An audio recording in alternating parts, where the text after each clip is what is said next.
அனைவருக்கும் வணக்கம். உங்கள் அனைவரையும் தஞ்சை சமையலறையில் சந்திப்பதில் மிக்க மகிழ்ச்சி. இன்னைக்கு நம்ம பார்க்க போகிறது பன்னீர் பட்டர் மசாலா. எப்படி செய்யலாம் வாங்க பார்க்கலாம். இப்போ நம்ம கடாய் வச்சுருக்கோம். கடாய் சூடாயிட்டு இருக்கு. நம்ம அது கூட கொஞ்சமாக பட்டர் சேர்த்துக்கலாம். கொலஸ்ட்ரால் எனக்கு பட்டர் வேணாம் அப்படின்னு ஃபீல் பண்ணிங்கன்னா நீங்கள் ஆயிலே கூட அதை வதக்கிக்கலாம். டேஸ்ட்டு ஒரே மாதிரி தான் இருக்கும். பட்டர் போட்டால் கொஞ்சம் ரிச் ஃப்ளேவராக இருக்கும், அவ்வளோதான். நீங்கள் பட்டர் வேணாம் அப்படின்னு ஃபீல் பண்ணிங்கன்னா ஆயிலில் கூட வதக்கிக்கோங்க. அப்போ பட்டர் போட்டிருக்கேன். பட்டர் நல்லா மெல்ட் ஆகட்டும். பட்டர் மெல்ட் ஆகிட்டு இருக்கு. இது கூட 3 பல்லு பூண்டு, ஒரு துண்டு அளவுக்கு இஞ்சி, நான் 2 வெங்காயம் கட் பண்ணி வச்சுருக்கேன். வெங்காயம் கொஞ்சம் நாளை வதங்கட்டும். நம்ம க்ரீம் எதுவும் யூஸ் பண்ணல, அதனால் நான் கொஞ்சமாக முந்திரி பருப்பு சேர்த்துருக்கேன். உங்களுக்கு முந்திரி பருப்பும் கொலஸ்ட்ரால் அப்படின்னு ஃபீல் பண்ணிங்கன்னா கொஞ்சோண்டு கடலை மாவு போட்டு இதோட வதக்கிக்கோங்க. நல்லாயிருக்கும் க்ரீமியாக. அதாவது கொலஸ்ட்ரால் அந்த மாதிரி பிரச்சனை இருக்கிறவங்க பன்னீர் மசாலா சாப்பிடணும்னு ஆசைப்படும் போது இதெல்லாம் சேர்க்கணும் அப்படிங்கிறதுக்காக அவாய்ட் பண்ண வேண்டாம். அது கூட 1 ஸ்பூன் அளவுக்கு கடலை மாவு சேர்த்துக்கிட்டிங்கன்னா கூட நல்லா க்ரீமியாக இருக்கும். இப்போ இது கொஞ்ச நாளைக்கு வதங்கட்டும். நான் 2 பெரிய வெங்காயம் எடுத்துருக்கேன், அதனால் 4 தக்காளி எடுத்துருக்கேன். இப்போ நம்ம தக்காளி எல்லாத்தையும் இது கூட சேர்த்துக்கலாம். சேர்த்துட்டு நல்லா வதக்கிக்கலாம். இதுக்கு தேவையான அளவுக்கு காரம், நீங்கள் பச்சை மிளகாய் போட்டுக்கிறதும் போட்டுக்கலாம். நான் போட்டுக்கல, நீங்கள் டேரெக்டாக மிளகாத்தூள் தான் போட்டிருக்கேன். மிளகாய்த்தூள் கூட கொஞ்சமாக தனியாத்தூள் இதுக்கு தேவையான அளவுக்கு நான் போட்டிருக்கேன்.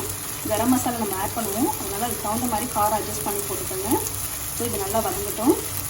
நான் ஒரு 1/4 ஸ்பூன் கிட்ட, ஒரு 1/2 ஸ்பூன் கிட்ட ஜீனி போட்டுக்கிறேன். உங்களுக்கு வேணும்னா ஆட் பண்ணிக்கோங்க, வேண்டாம்னா விட்டுடலாம். அந்த காரம் ஒரு ஸ்வீட்னஸ் தெரியறதுக்காக நான் போட்டிருக்கேன்.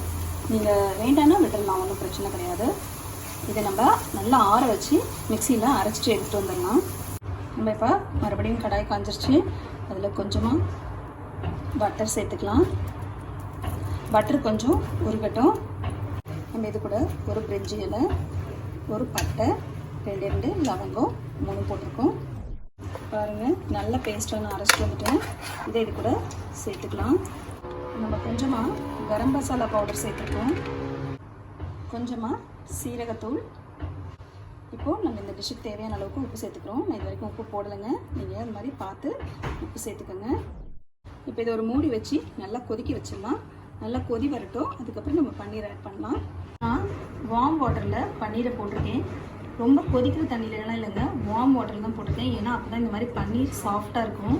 நீங்கள் அப்படியே எடுத்து ஃப்ரிட்ஜ்லேருந்து போடாதீங்க. லைட்டாக வார்ம் வாட்டர் பண்ணிவிட்டு அதில் இந்த மாதிரி கொஞ்சம் நாளைக்கு போட்டு வச்சுட்டு போடலாம். நான் அதனால் போட்டு வச்சுருக்கேன். சில பேர் ரோஸ்ட் பண்ணிட்டு போடுவாங்க, அது கொஞ்சம் ஹார்டாகிடும். அதனால் நான் அந்த மாதிரி போட மாட்டேன். நான் இப்படியே தான் யூஸ் பண்ணுவேன். லைட்டாக வெதுன்னு இருக்க தண்ணியில் ஒரு 10 நிமிஷம் போட்டுட்டு நீங்கள் மற்றதெல்லாம் செஞ்சிங்கன்னா அதுக்குள்ளே இது நல்லா சாஃப்ட் ஆகிடும். நம்ம இப்போ நல்லா கொதிச்சு வந்துடுச்சு. நம்ம இந்த சமயத்தில் பன்னீர் க்யூப்ஸை இது கூட ஆட் பண்ணிக்கலாம். இதை ஆட் பண்ணிவிட்டு நீங்கள் கரண்டி ரொம்ப போட்டு கிளறாதீங்க. அதனால் லைட்டாக இந்த மாதிரி பண்ணிவிட்டு அப்படியே மூடி வச்சு கொஞ்ச நாளி நல்லா கொதிக்க விடுங்க.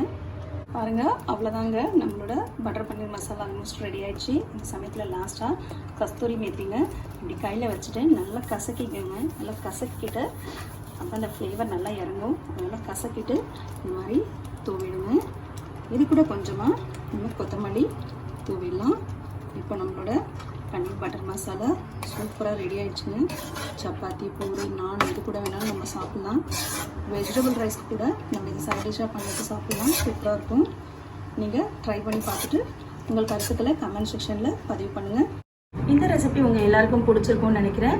பிடிச்சிருந்துச்சுன்னா லைக் பண்ணுங்கள், ஷேர் பண்ணுங்கள். இது வரைக்கும் நம்ம சேனலை சப்ஸ்கிரைப் பண்ணாதவங்க சப்ஸ்கிரைப் பண்ணிக்கோங்க. உடனுக்குடன் வீடியோக்களை தெரிந்து கொள்ள பெல் பட்டனை ப்ரெஸ் பண்ணுங்கள். நன்றி.